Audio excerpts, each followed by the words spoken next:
Title of the next presentation, Green Transition from Slogans to Actions, presented by Arta Dimbiere. Hello. I'm glad to be here in front of you. As my bosses said previously, I want to be green, but I still have the notebook. Of course, each of us have a step to take towards sustainability and using less paper, being more digital, making the digital transition. Of course, there are steps we have to take.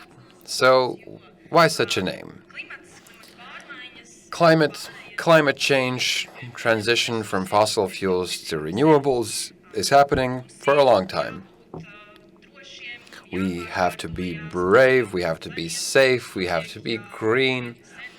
And this conversation is ongoing. For example, in 2015, when the EC and Latvia, as a member of the EU, signed the Paris Agreement. On these goals in the Paris Agreement, and what do they contain, and what we accepted.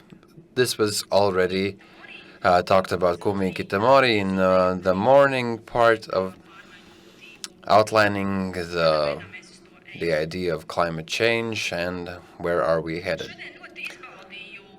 I really enjoyed the speeches today and the initial discussions where it was very clearly set out what is the overall political environment, the requirements with which we are heading forward, and why this transition from fossil fuels to renewables has to take place. And what I wanted to do today, through my presentation, contribute to this discussion with a bit of a spark, so that we could try to revive this discussion. So here I've put some quotes from people that we all know, people in Europe, also a quote from the International Energy Agency and the ECB, which emphasize with these slogans that we have to transition, we have to promote renewables, and the IEA say that the next 3 years will be the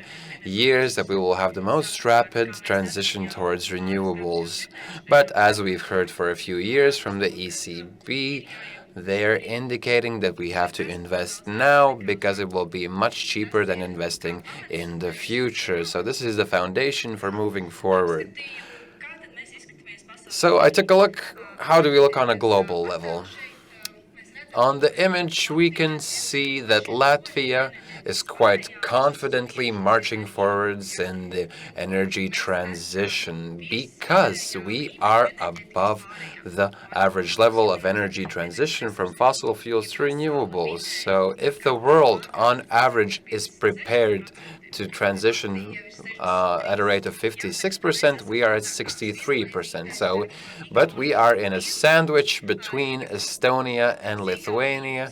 Of course, Estonia is slightly more prepared to transition, but Lithuania is less prepared to transition. So what would be valuable to remember the preparedness for transition, we have to look at three aspects. So energy resilience, security, and justness. So energy has to be available to everyone and available for a reasonable price. Overall, looking at what is said by the World Wildlife Foundation, so what does a quicker green energy transition give us? What are the benefits?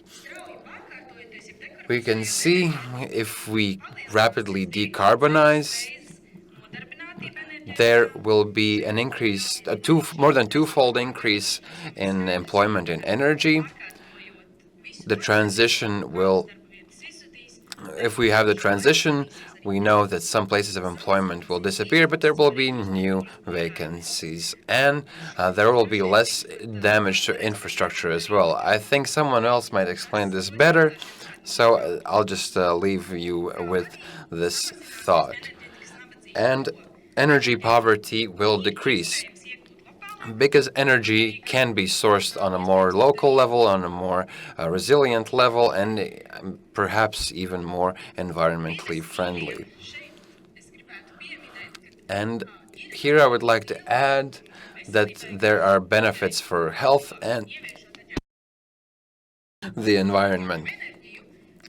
So, when we source energy from renewables, there's an 84% decrease in air pollution, and there is a 50% decrease on environmental pollution, on biological diversity, and other aspects. And here will be some things to consider during the discussion. So we had good examples that we heard from our partners in Swedbank. For example, these pillars in new buildings that accumulate heat.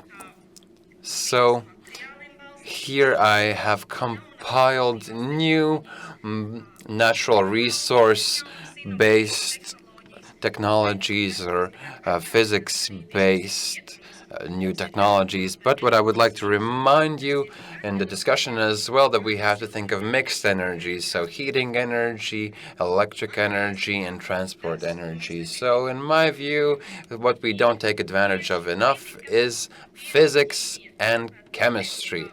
So if we talk about new technologies. So as it is mentioned here, for example, bladeless wind turbines. It means that we take up energy through wind vibrations. So some other good examples which I found interesting is maybe not producing large amounts of power, but for local generation, a view in the future, a new innovation, if I remember correctly, in the Netherlands, where you put both wind and solar on rooftops. So in moments when there's no wind, you generate energy through bladeless wind generators, but if there's sun, you generate via solar. So there's both solar and wind energy production. So now I'll give the floor back to Mara with hopes that we will have very productive discussions. Thank you so much.